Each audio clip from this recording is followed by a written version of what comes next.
You wake up to a world that feels slightly out of sync, like the air itself is buffering, and for the first time in your life the silence has a direction. Somewhere far away, under a small town that used to think its worst problem was a power outage, something ancient is thinking with human patience. The premise lands first.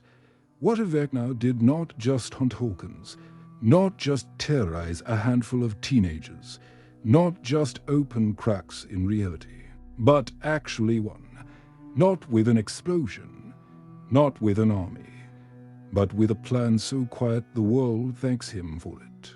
It starts the way people would want it to start, with relief. The storms stop, the earthquakes that rattled the Midwest fade, the freak lightning that scorched fields goes away. Scientists announce that the weird electromagnetic anomalies have stabilized. People in Hawkins sleep without nightmares for the first time in months, and the town breathes like it has been holding its lungs hostage. The government calls it contained. The internet calls it a hoax. Parents call it over.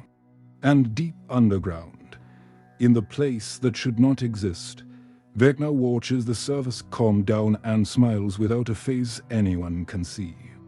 The first turn arrives as a gift. The upside down begins to look less like rot and more like restoration. Vines withdraw instead of spreading. Spores dissolve instead of choking. The air clears. The dead-looking version of the world becomes eerily still, as if it is listening for permission to change. People who have brushed the edge of that place report something impossible. Not a monster, not a scream, but a sensation like being understood. Those who used to suffer constant grief, constant panic, constant anger feel it soften, and they cannot explain why. So they call it healing, call it closure, call it getting better. Hawkins becomes a strange kind of quiet success story, the town where trauma ended. That is when the second turn slides in, slick and invisible. Therapists notice a pattern. People are improving too quickly, in ways that skip the messy middle.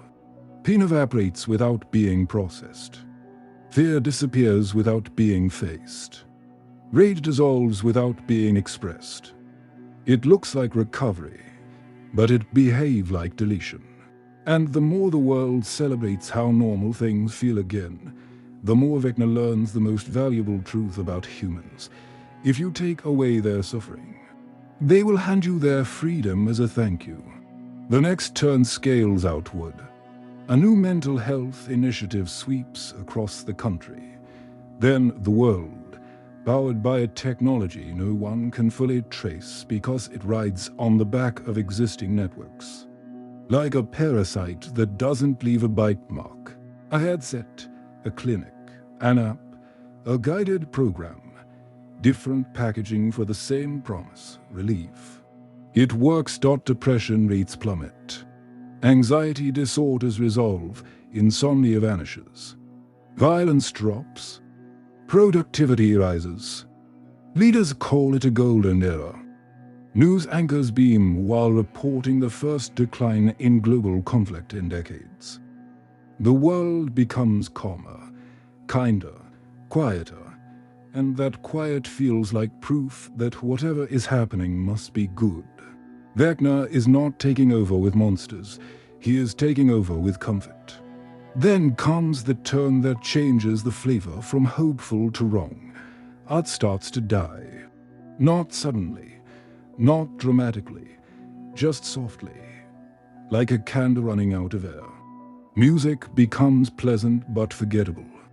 Films hit every formula perfectly and leave nothing behind. Paintings look technically flawless and emotionally empty. Comedians stop pushing boundaries because the edge feels irrelevant. Writers complain that characters no longer surprise them, as if the human mind is losing its shadows, and without shadows nothing has shape. At first, everyone laughs at the idea that the world is becoming boring, because boring sounds like peace.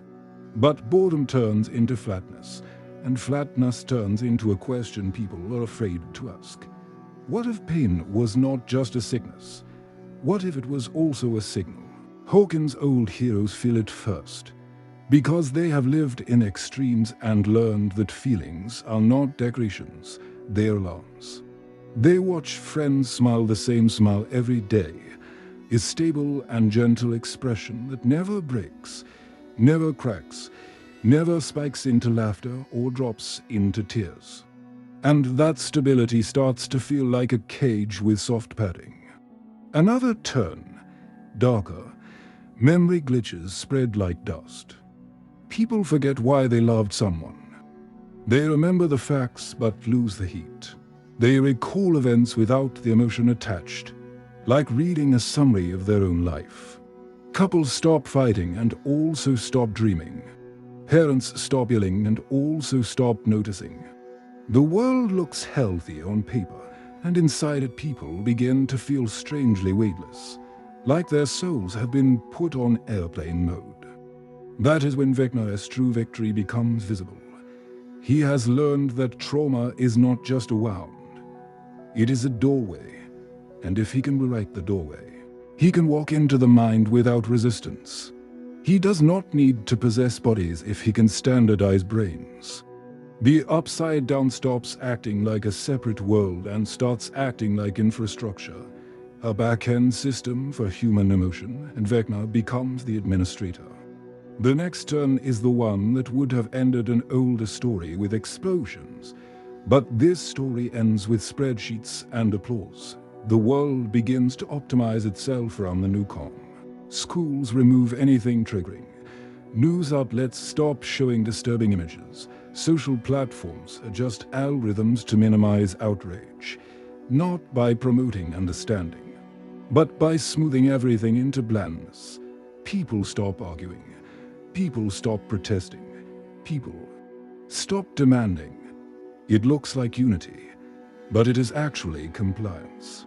Because the easiest way to control a population is to reduce their ability to feel urgency.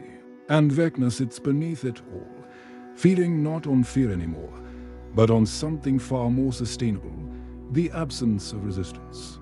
The dark twist finally punches through the surface when someone tries to resist and cannot.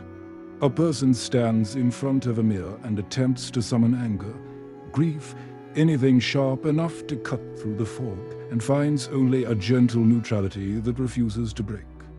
That is when the real horror is named. VECNA's curse is not death. It is emotional domestication. He is turning humanity into livestock that produces calm instead of chaos, because calm is predictable, and predictable minds are easy to harvest.